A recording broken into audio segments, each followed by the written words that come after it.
Once upon a time, a thirsty crow was flying over a city.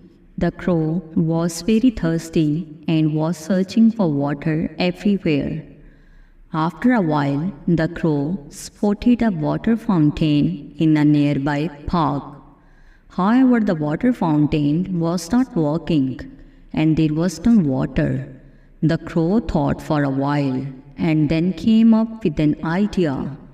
It flew up to a nearby coffee shop and picked up small paper cups in its beak. It then flew back to the water fountain and dropped the paper cups into the fountain. The cups landed on the bottom of the fountain and made a small sound. A few minutes later, a group of children came to the park and started playing around the fountain.